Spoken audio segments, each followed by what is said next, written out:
So the 2021 NBA regular season is over. Now, we all know that it's kind of dumb that they won't announce the awards till after the playoffs, which I never really got. I guess it maybe would be too much to announce the awards with the playoffs going on, but like the regular season is fresh in everyone's mind. So it is kind of annoying that at the end of the year, playoffs are fresh in our mind, and like maybe our perception on how these players are, if they're the MVP or Defensive Player of the Year, will change in the next couple of weeks. But the awards are a regular season accolade, not a playoff accolade. So today I will be giving you guys my official 2021 NBA awards. We're going to be running through all the major awards like MVP, Sixth Man, Most Improved, etc. Also all the All NBA teams, all defensive teams, and all rookie teams with honorable mentions as well, because you know it's so hard to make these lists. And just remember, this is my subjective opinion. You guys will have something completely different, and if there's something you completely disagree with, let me know down below. If there's something you thought that like you completely agree with me, also let me know down below. Drop a thumbs up if you guys do enjoy these style of videos, and let's get into it. So to start off, we have the MVP award, the major award at the end of the NBA season that is announced, and I'm going to give it to Nikola Jokic. Really no surprise there. Throughout the season, it was mainly Joel Embiid's award, and then he got hurt, and that's when Nikola Jokic basically became the front runner for that award. He's somebody that has played every single game this season, so you got to give him some bonus points for that. He averaged over 26 points, 10 rebounds a night, while also averaging 8 assists as well, and shooting over 38% from 3 as a 7-foot big man. He was very efficient this year. I think he's somewhat of an underrated defender. People look at him and he's like, oh, he's slow, he can't play defense. He did lead the Nuggets to the 3 seed. They went 47-25, and that's also without their second best player, Jamal Murray, who tore his ACL. I think it's a no-brainer that Jokic will win this award. I know some people think it's Steph Curry. He is in my honorable mentions, but somebody that's right now the 8th seed, this is being recorded before the Lakers-Warriors play, and highest he could be is the 7th seed. It's just not going to happen. I was a big disagreeer with the whole Russell Westbrook thing a couple years ago because they were the 6th seed, but Curry is in my honorable mentions as well as Joel Embiid. If Embiid played 72 games or 65 plus, this would be a bigger competition. And also I have Giannis Antetokounmpo in here as well, who had a great season on both sides of the ball. But Jokic is my MVP, Embiid, Giannis, and Curry are my honorable mentions. Next up, we have Rookie of the Year, another tough one because LaMelo Ball, like Embiid, got hurt throughout the year and only played around 55 games. He played 51 to be exact. He averaged about 16 points, 6 rebounds, and 6 assists, while also shooting 35% from 3. Now, unlike MVP, this one could go either way to my runner-up. So my runner-up is obviously Anthony Edwards, and if you guys gave, or if you decided to give Anthony Edwards Rookie of the Year, I'm perfectly fine with that. If it's LaMelo or Anthony Edwards on the award night, I won't be upset if either one wins it. Like MVP, I think it should be Nikola Jokic, and my runner-ups are just there just to give you guys some honorable mentions. But for Rookie of the Year, I think it can go either way with Ant or LaMelo. I decided to lean a little bit towards LaMelo because their team was at least in the play-in tournament, and he helped them at least have a chance at making the playoffs. The West a little bit more loaded and competitive, but still, Melo led the Hornets to the play-in tournament. Now, they were the 10th seed, so they ended up losing it, but he was, what, the 2nd best player on that team throughout the year when healthy? Or I guess 3rd behind Hayward and Rozier. Yeah, 3rd best player. Next up is another tough one, probably the toughest one on this list, and it is Defensive Player of the Year. It's between two guys. You guys know who they are. You got Ben Simmons on the Sixers. You got Rudy Gobert on the Jazz, and it's kind of crazy because they play 2 different positions on the defensive side of the ball. Simmons more of a perimeter on ball guy, Gobert more of the rim protector, court general of that defense. Now, if they had an interior defensive award player of the year, it'd go to Gobert. If they had a perimeter defensive player of the year award, it'd go to Ben Simmons. But there's only one defensive player of the year award. I've been back and forth the whole season. I even tweeted out yesterday or a couple days ago, I was on the Ben Simmons wave for Defensive Player of the Year, but I'm changing it. I'm going with Rudy Gobert, who would end up winning his 3rd Defensive Player of the Year award. Like I said, this one is so tough because they are both on the best teams in their respective conference. They're way better as a team defensively, the Jazz and the Sixers, when Simmons and Gobert are on the floor, but no shocker there. Gobert kind of leads the way in the advanced metrics. Obviously, Simmons will be steals and Gobert will be blocks, but you really can't look at those statistics anymore when deciding Defensive Player of the Year. I would say this one's even closer than Rookie of the Year, so I was like, yeah, if it's Anthony Edwards or LaMelo in Rookie of the Year, I don't care. Yeah, I'm fine with either one, and it's same with Defensive Player of the Year. If Ben Simmons wins that award on the award show, I will be perfectly fine, and I'll be like, I know why he won that award. I'm going to say my Defensive Player of the Year is Rudy Gobert. I watched a couple more games, especially especially his good games against top 4 teams in the Western Conference, where I think he played really well. And there's going to be games where Embiid is going to cook him, or maybe Jokic is going to have a really good game on him. Yeah, like, you're in the NBA, it's not like you're a corner in the NFL and you can always shut down the top receivers. Players are always going to find ways to score. And then you can also look at some of Ben Simmons' games where guys get right by him every time, either off ball or on ball. Each guy has their flaws, but they also have their strengths. And like I said, I'm going to give the slight edge to Rudy Gobert, but if you take Ben Simmons,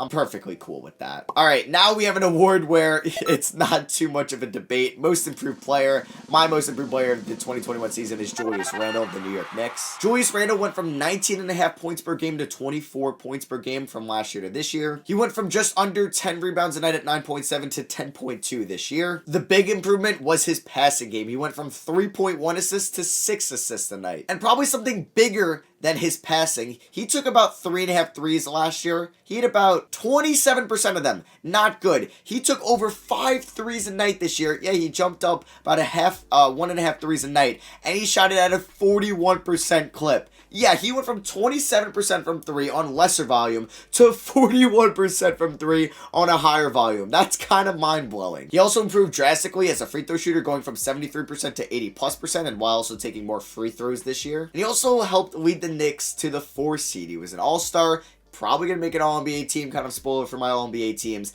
And when I give my awards out, I like to give some credit to the players that help their teams make the playoffs, and that's what Julius Randle did. He's my most improved player. There was one runner-up, and that was Jeremy Grant. You could make a case for guys like Jason Tatum, but we kind of expected this jump from him, or guys like Jaylen Brown, same thing, we expected this jump. You had a Chris Boucher jump, that's pretty cool. Also Mikal Bridges. My runner-up was Jeremy Grant of the Detroit Pistons. Christian Wood would also be in here if he played more games. Next up, we have 6th man of the year, and I think we can go to 2 different players on the same team, the Utah Jazz. My 6th man of the year is Jordan Clarkson. I think you could also give some love to Joe Ingles, Derrick Rose, Tim Hardaway Jr. this year. When he averaged 18 points a night, he shot 35% from 3. Clarkson's my 6th man of the year. So Coach of the Year also joins Rookie of the Year and Defensive Player of the Year as like the toughest awards to give out. It could have been LaMelo or Ant for Rookie of the Year. It can be Ben Simmons or Gobert for Defensive Player of the Year. Now, I don't know if that's the official Coach of the Year that was announced, that Woj announced the other day, or that's just like a coach's panel and they agree on it. But if it's the Coach of the Year, I'm still going to give mine. So mine was Monty Williams,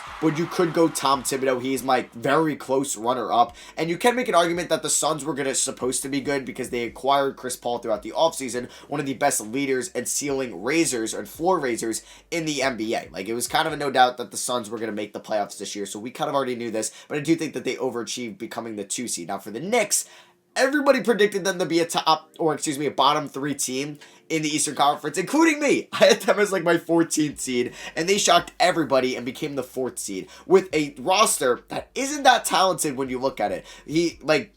Alec Burks, Reggie Bullock, Julius Randle, RJ Barrett, Nerlens Noel, they're all playing at an extremely high level for what they can do compared to last year, so you got to give Tibbs props for that. So if it was Tibbs that was Coach of the Year, I would have been like, yeah, he deserves it. If Monty Williams, if that's the official award, I'm like, yeah, he deserves it as well. It could go either way, like Rookie of the Year, Defensive Player of the Year. I give the slight edge to Monty Williams because the Suns were an elite team this year, and the Knicks were, I wouldn't say an elite team, they were in the next tier down, so that's why I was like, okay, if Tibbs is the winner, I'm perfectly fine with that. And then finally, we have Executive of the Year. My runner-up was Daryl Morey of the Philadelphia 76ers, getting off the Al Horford contract by only giving up 1 first-round pick. They got Danny Green, who will be in their playoff rotation. They acquired Dwight Howard in the offseason. He's been a solid backup center for them. They got George Hill throughout the trade deadline this year. Drafted Tyrese Maxey as well. I think Daryl Morey had a fantastic first year as the president of basketball operations for the Philadelphia 76ers, but I gave Executive of the Year to Sean Marks. This is KD and Kyrie's first year playing together. It's KD's first year playing together, even though he acquired them in 2019, but he traded for James Harden,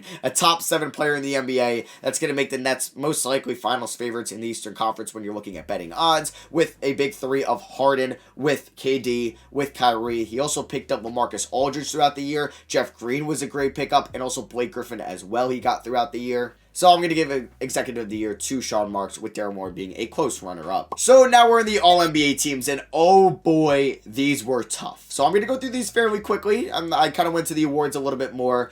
But oh boy, there's a lot of honorable mentions, and I'm going to explain kind of my thought process for some of these. So my guards for my All-NBA first team were fairly easy. Steph Curry was an undoubtedly unanimous guard number 1 spot. The second guard I gave it to was Luka Doncic, but you could have also gave some love to like Damian Lillard and Chris Paul, and maybe even Kyrie Irving. But I ended up going with Luka. My forward 1 spot was so easy to make. It was Giannis Antetokounmpo. Now, I was reading something, and this is what I'm going off, that Embiid is forward eligible for All-NBA first team. Because we know that there's 1 center spot. There's been 2 elite centers this year in Jokic and Embiid. And we all thought maybe one of them was going to be left off. I don't know how Embiid is forward eligible, but Liberty Ballers, this is like an article they made, explained how he is. So I'm going to go off that, and I'm going to think if that is the case, Embiid deserves to be on first team. Maybe this is a wake-up call to the NBA that the All-NBA teams and defensive teams should be positionalists like all rookie teams. And so we can have like the top 2 players in the league this year at some time, like Jokic and Embiid, on first team without having to create some crazy loophole. So yes, Embiid is my forward spot number 2, or 1, however you want to go about it, and Jokic is my center spot number 1. So my All-NBA first team,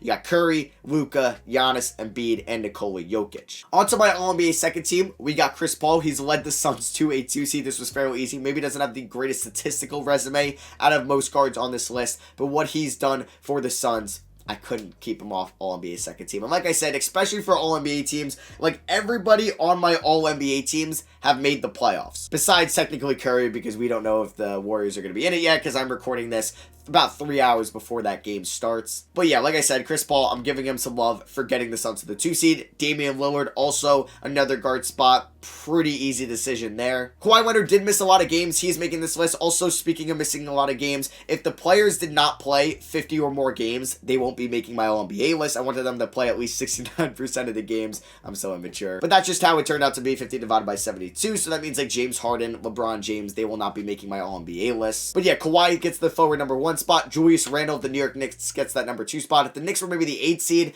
I don't know, Randle would maybe be on 3rd team or off the list completely, but the fact that he led them and being by far the best player on this team to the 4 seed, you got to give him credit for that. And then since Embiid and Jokic were on All-NBA first team, the center spot for All-NBA second team is going to be Rudy Gobert, my defensive player of the year. And then All-NBA third team, we got spot number 1, Kyrie Irving as a guard. He was 50-49 this year. He played, I think, around 54, 52 games, so he makes the cut. Paul George, the second guard spot, he had a fantastic year on both sides of the ball. He was very efficient. People like to hate on Pandemic P, Playoff P. We'll see which one we're going to get in the playoffs, but this is a regular season award, and he's making my All-NBA third team. Jason Tatum is getting that other forward spot. The player tournament just kind of proves why he should get it, and I know it's a regular season thing, playing's more of the playoffs, but still, Tatum was phenomenal this year. The Celtics dealt with a lot of injuries and a lot of COVID issues, and Tatum is going to be making that spot. And then the other forward spot is going to Jimmy Butler, who arguably had the best year of his career. And then since we already have Embiid, Jokic, and Gobert off this list, because we got Embiid and Jokic on first team, Gobert on second team, I had to put another center in here. So Bam Adebayo is getting All-NBA third team for me. That's just how this list ends up. Now, if Embiid's on All-NBA second team, Gobert will be third team, and then this is completely wrong on my part. But for me, I'm going to slide an Embiid at the forward spot because apparently he's qualifying for it. So that means we're going to have Gobert on second team, and I had to give another center at third team,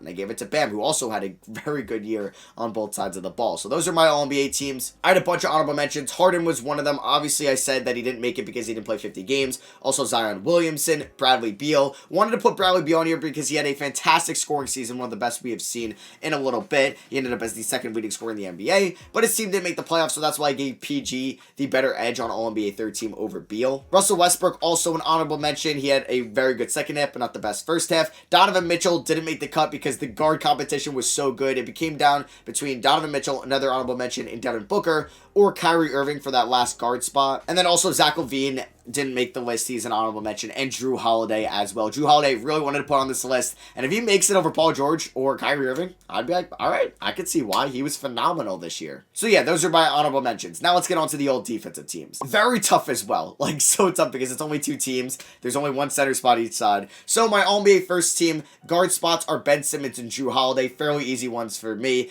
Ben Simmons is my number 2 in Defensive Player of the Year, and Jrue Holiday Holiday is my number 3 player in Defensive Player of the Year. Also, my number 4 in Defensive Player of the Year is still on the Bucks in Giannis Antetokounmpo, forward spot number 1. Draymond Green gets forward spot number 2 on all defensive first team, and Rudy Gobert, who's my Defensive Player of the Year, is obviously going to be my starting center on my all defensive first team. And then all defensive second team, it's kind of fun. Like, I don't know if any of these guys are going to make it, but I thought these guys deserve some all defensive second team credit. First one is Lou Dort. Shout out to second year players making all defensive second team. And speaking of second year players making all defensive second team, I also have Matisse Thybulle in my forward 1 spot. Marcus Smart takes home the guard number 2 spot. Jimmy Butler, forward number 2, and Joel Embiid takes home the center spot. So my all defensive second team, we got Lou Dort, Marcus Smart, Matisse Thybulle, Jimmy Butler, and Joel Embiid. Have a bunch of honorable mentions. You got Bam Adebayo, you got Mikal Bridges, OG Anunoby, Clint Capella, Nerlens Noel, Robert Covington, and Kawhi Leonard. I would not be surprised if any of those guys made all defensive second team. And then finally, all rookie teams. These are a little easier to make because there's no positions and you don't have to abide by positions. So first 2 spots are very easy. LaMelo Ball and Anthony Edwards. Actually, first 3 spots are really easy because you also put Tyrese Halliburton in there, the consensus number 3 rookie in the 2021 season. I also have Emmanuel Quickly making that. I don't know if that's a Knicks bias, but I think he deserves at least some all rookie first team votes, and he would make it in my eyes. And then the last spot on all rookie first team is Jae'Sean Tate. What a story he is coming overseas from the playing for the Rockets. They had a very down year, but he was one of the few bright spots for the Rockets this year. So that is my all rookie first team. And then my all rookie second team, this is so tough. I ended up with Desmond Bane, Saddiq Bey, Patrick Williams, Isaiah Stewart, and Cole Anthony. That leaves Kenyon Martin Jr., Isaac Okoro, Theo Maledon, Peyton Pritchard, Tyrese Maxey, and Chuma Okeke as honorable mentions. So yeah, those are my NBA awards. There's a lot to get done with. I went through the all rookie, all defense, all NBA, and the major awards, and with runner-ups as well as obviously honorable mentions that I also went through. So yeah, that is gonna be for me. Let me know what you guys think. A lot of awards were just given out by me. They are my official 2021 NBA awards. Let me know down below if you agree with any of them or disagree with any of them. I'll probably be reacting to this when the awards are announced on my second channel, so make sure you subscribe to that channel. Name is just Ross down below, link in the description. I also have an NFL channel where I upload Madden videos and NFL content. That channel link is down below as well. But thank you all for watching. I love you guys, and I'll catch you on the next one. Peace.